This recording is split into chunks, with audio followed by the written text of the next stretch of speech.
국사 한국사는 이무정.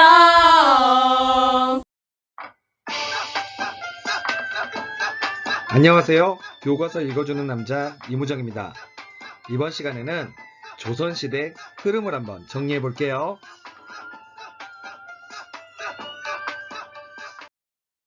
(1392년) 건국된 조선은 1592년 임진왜란, 1636년 병자호란, 즉 외란과 호란의 양난을 기점으로 조선 전기와 조선 후기로 나누어 볼 수 있습니다.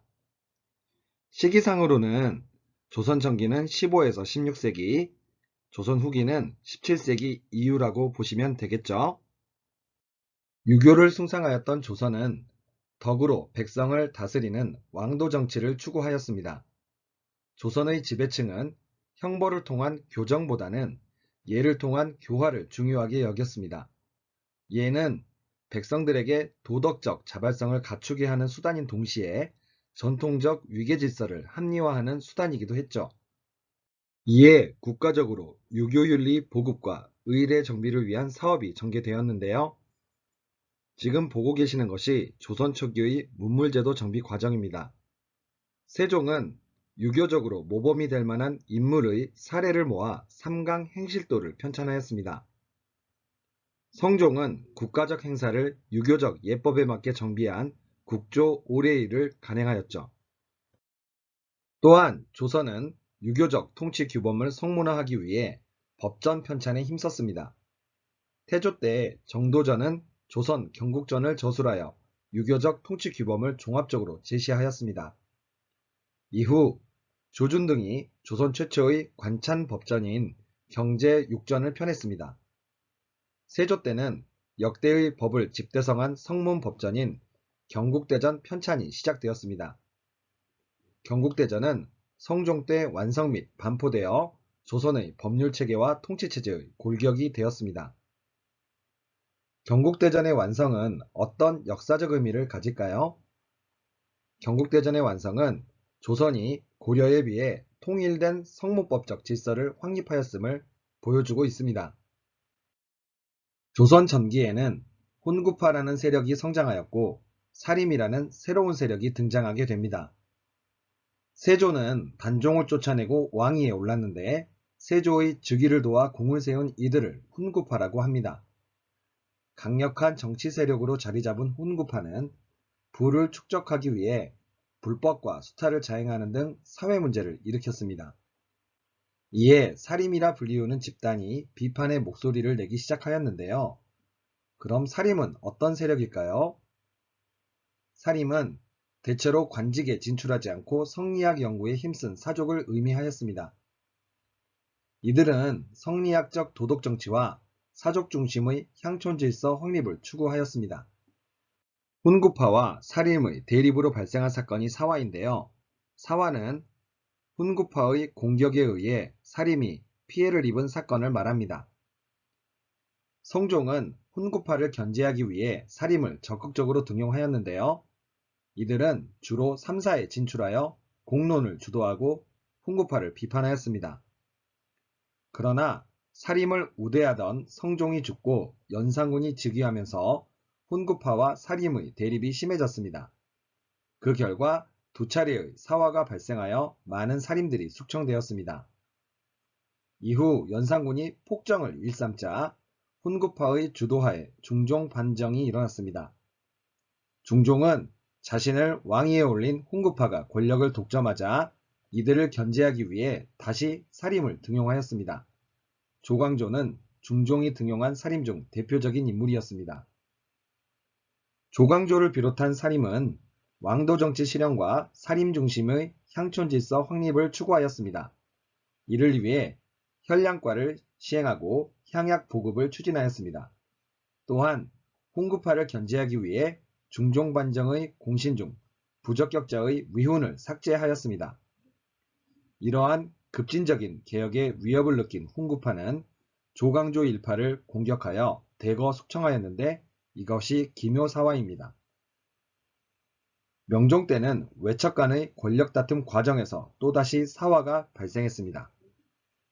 이렇게 사림은 여러 차례의 사화로 큰 타격을 입었지만 선조 때 중앙정계의 주도권을 장악하게 되었는데요. 사림은 서원과 향약을 기반으로 향촌 사회에서 꾸준히 세력을 확대해 나갔기 때문에 가능한 일이었습니다. 이후 사림은 명종 때 나타났던 외척 정치의 잔재를 청산하는 문제를 두고 내부 갈등을 겪게 되었습니다. 명종 때부터 진출한 기성사림은 외척 문제에 비교적 관대하였지만 선조 때 등장한 신진사림은 강경한 태도를 보였습니다. 이 갈등은 3사의 관리선발과 후임자 천거권을 가진 이조 전랑의 임명 문제로 더욱 격화되어 기성사림 중심의 서인과 신진사림 중심의 동인으로 붕당이 형성되었습니다. 붕당 정치는 어떤 기능을 하였을까요? 붕당의 형성에는 정치적 견해와 더불어 학문적 성향이나 지역적 차이가 영향을 끼쳤습니다. 각 붕당은 이러한 차이를 인정하며 상호 토론과 비판을 통해 조선의 공론 정치를 지탱하였습니다. 다음으로 조선의 대외 관계와 양난의 발발을 살펴보겠습니다. 조선 전기의 대외 관계는 4대 교린이었는데요.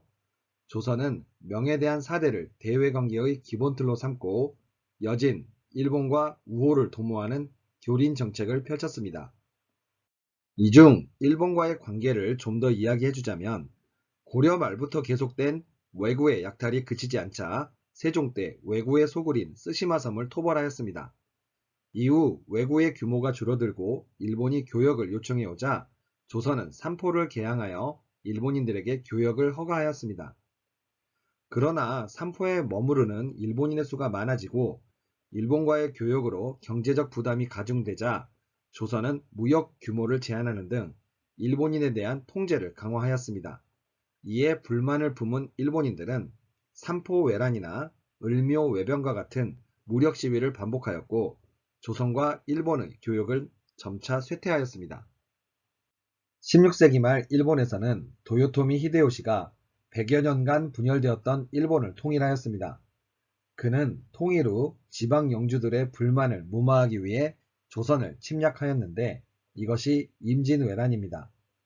전쟁 발발 20여일 만에 한양과 평양이 함락되는 등 전세는 조선에 불리해졌습니다. 그러나 이순신이 이끄는 수군과 전국 각지에서 일어난 의병, 조명연합군의 반격으로 전황이 회복되었습니다. 이후 명과 일본 사이에 3년간 휴전협상이 전개되었습니다.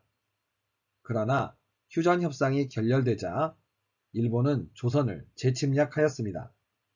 전쟁 초기와 달리 일본군이 불리해졌고 도요토미 히데요시가 병사하자 일본군은 본국으로 철수하였습니다. 조선은 일본과의 전쟁으로 국토가 황폐해지고 국가 재정이 악화되었습니다. 수많은 사람이 죽거나 일본에 잡혀갔고 다수의 문화재가 소실되었습니다. 한편 일본에서는 도요토미 히데요시의 죽음 이후 내전을 거쳐 에도 막부가 수립되었습니다. 일본은 조선에서 납치한 인력을 통해 학문과 기술을 수용하였습니다. 임진왜란 이후 조선과 일본의 국교는 일시적으로 단절되었습니다. 그러나 양국의 관계는 에도 막부 수립 이후인 1607년경부터 점차 회복되었습니다. 조선은 일본에 잡혀간 조선인들을 송환하기 위해 회답 겸 쇠한사를 3차례 파견하였고 이후에는 19세기 초까지 통신사라는 사절단을 파견하였습니다. 한편 명은 임진왜란 전후로 국력이 크게 약화되었습니다. 이를 틈타 여진이 후금을 건국하고 명에 선전포고를 하자 명은 조선에 지원군을 요청하였습니다. 임진왜란 이후 왕위에 오른 광해군은 명의 요구에 따라 군대를 파병하면서도 후금과의 충돌을 피하기 위해 중립 외교를 펼쳤습니다. 당시 조선에서는 임진왜란 때 지원군을 보낸 명을 국가재건의 은인으로 숭상하는 인식이 퍼진 상태였습니다. 서인 세력은 광해군의 정책을 비판하며 인조 반정을 일으켰습니다. 정권을 잡은 인조와 서인 세력이 명에 대한 의리를 내세우며 후금을 배척하자 후금은 조선을 침략하였는데 이것이 정묘호란입니다. 전쟁이 장기화되자 후금은 일단 조선과 화의를 맺고 철수하였습니다. 이후 후금은 국호를 청으로 바꾸고 황제국을 표방하는 한편 조선의 군신관계 수립을 요구하였습니다. 조선에서 이를 거부하자 청은 조선을 재침략하였는데 이것이 병자호란입니다. 인조는 남한산성에서 항전하였으나 결국 청에 항복하여 군신관계를 맺었습니다. 외란과 호란을 겪으면서 조선의 정치구조에는 큰 변화가 나타났습니다. 왜구와 여진의 침입에 대비하는 임시기구였던 비변사의 정치적 기능이 강화된 것입니다. 비변사가 국정을 총괄함에 따라 의정부와 육조 중심의 행정체계는 유명무실해졌습니다. 한편 병자호란 이후 인조와 서인 세력은 오히려 화의론을 강화하여 전쟁의 책임을 회피하고 정권을 유지하려 하였습니다. 이러한 분위기 속에서 충청도 지역의 노론학자인 호론과 서울 지역의 노론학자인 낙노는 인간과 짐승의 본성에 대한 논쟁을 벌이게 되는데 이를 호락 논쟁이라고 부릅니다. 호론은 인간과 짐승의 본성이 다르다고 주장하였고 낙노는 인간과 짐승의 본성이 같다고 주장하였습니다.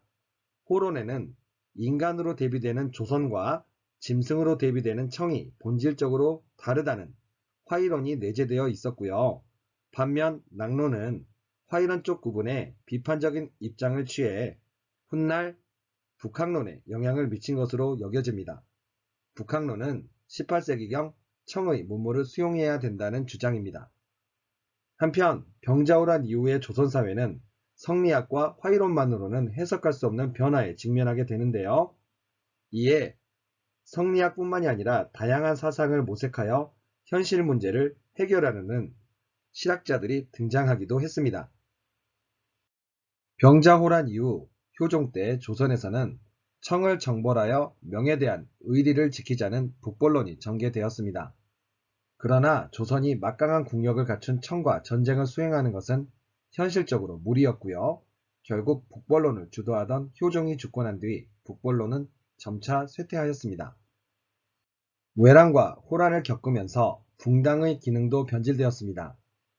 현종 때 두 차례의 예송으로 붕당 간의 대립이 격화되었고 숙종 때에는 잦은 황국으로 서인과 남인이 번갈아 집권하면서 상대 당에 대한 탄압과 보복이 가해졌습니다. 이 과정에서 서인도 노론과 소론으로 갈라져 대립하였고 또한 특정 붕당이 권력을 독점하는 일당 전제화 추세도 나타났습니다. 종래 공론을 대변하던 삼사도 시간이 지날수록 상대의 붕당을 비판하고 자기 붕당의 세력을 유지하는 데에 앞장서게 되었습니다. 집권 붕당은 비변사의 고위관직을 독점하며 정치를 주도했습니다. 붕당 간의 격한 대립은 특정 붕당의 권력 독점과 왕권 약화로 이어졌습니다.